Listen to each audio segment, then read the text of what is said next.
નમસ્કાર, કેટીવી ખાસ ખબર સાથે હું જયમીની સમાચારની શરૂઆત કરીશું મહીસાગરથી। મહીસાગર જિલ્લા પંચાયતમાં સોલર એલઈડી લાઇટની ખરીદી મામલે ભ્રષ્ટાચારના ગંભીર આક્ષેપો સામે આવી રહ્યા છે।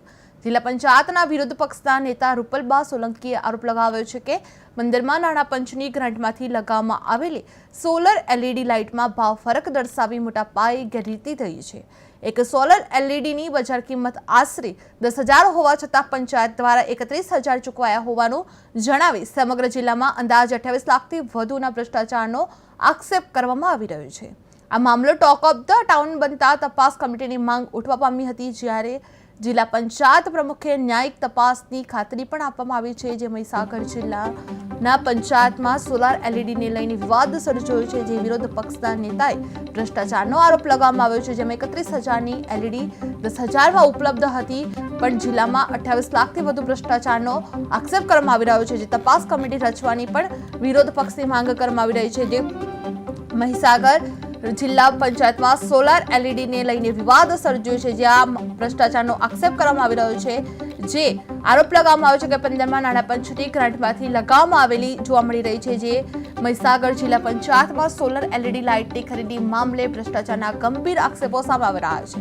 જિલ્લા પંચાયતના વિરોધ પક્ષના નેતા રૂપલબા સોલંકીએ જણાવ્યું હતું કે 15માં નાણાં પંચની ગ્રાન્ટમાંથી લગાવવામાં આવેલી સોલર એલઈડી લાઇટમાં ભાવ ફરક દર્શાવી મોટા પાયે ગેરરીતિ થઈ હોવાનું સામે આવી રહ્યું છે। એક સોલર એલઈડીની બજાર કિંમત આશરે 10,000 હોવા છતાં પંચાયત દ્વારા 31,000 ચૂકવાયા હોવાનું જણાવવામાં આવ્યું હતું। જે આ સમગ્ર જિલ્લામાં અંદાજ 28 લાખથી વધુના ભ્રષ્ટાચારનો આક્ષેપ કરવામાં આવ્યો છે।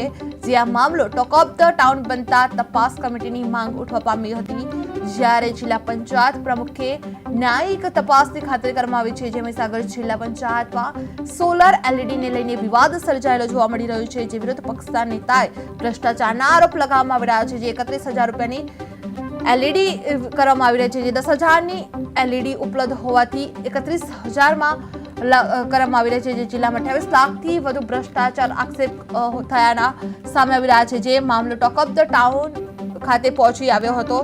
જે આરોપ લગાવવામાં આવ્યા છે કે 15માં નાણાં પંચની ગ્રાન્ટમાંથી લગાવવામાં આવેલી સોલર એલઈડી લાઇટમાં ભાવ ફરક દર્શાવી મોટા પાયે ગેરરીતિ થઈ હોવાનું સામે આવ્યું છે। જે એક સોલર એલઈડીની બજાર કિંમત આશરે 10,000 હોવા છતાં પંચાયત દ્વારા 31,000 ચૂકવાયા હોવાનું જણાવી સમગ્ર જિલ્લામાં અંદાજ 28 લાખથી વધુના ભ્રષ્ટાચારનો આક્ષેપ કરવામાં આવી રહ્યો છે। જે આ મામલો ટોક ઓફ ધ ટાઉન બનતા તપાસ કમિટીની માંગ ઉઠવા પામી છે, જ્યારે જિલ્લા પંચાયત પ્રમુખે ન્યાયિક તપાસની પણ ખાતરી કરવામાં આવી રહી છે। જે મહીસાગર જિલ્લા પંચાયતમાં સોલર એલઈડીને લઈને વિવાદ સર્જાયો છે। જે વિરોધ પક્ષના નેતાએ ભ્રષ્ટાચારનો આરોપ લગાવવામાં આવ્યો છે। જે 10,000ની એલઈડી 31,000 રૂપિયામાં ગણવામાં આવી રહી છે। જે જિલ્લામાં 28 લાખથી વધુ ભ્રષ્ટાચારનો આક્ષેપ લગાવવામાં આવી રહ્યા છે। તપાસ કમિટી રચવાની વિરોધ પક્ષની માંગ ઉઠવા પામી છે। જે મહીસાગર પંચાયતમાં વિરોધ પક્ષ નેતાએ ભ્રષ્ટાચારના આરોપ લગાવવામાં આવી રહ્યા છે। જિલ્લા પંચાયતમાં સોલર એલઈડીને લઈને વિવાદ સર્જાયો છે। જે વિરોધ પક્ષના નેતાએ ભ્રષ્ટાચારનો આરોપ લગાવવામાં આવી રહ્યો છે। જે 10,000ની એલઈડી ઉપલબ્ધ હતી, તો 31,000ની એલઈડી વેચવામાં આવી રહી છે। તે જિલ્લામાં 28 લાખથી વધુ ભ્રષ્ટાચારનો આક્ષેપ લગાવવામાં આવી રહ્યા છે।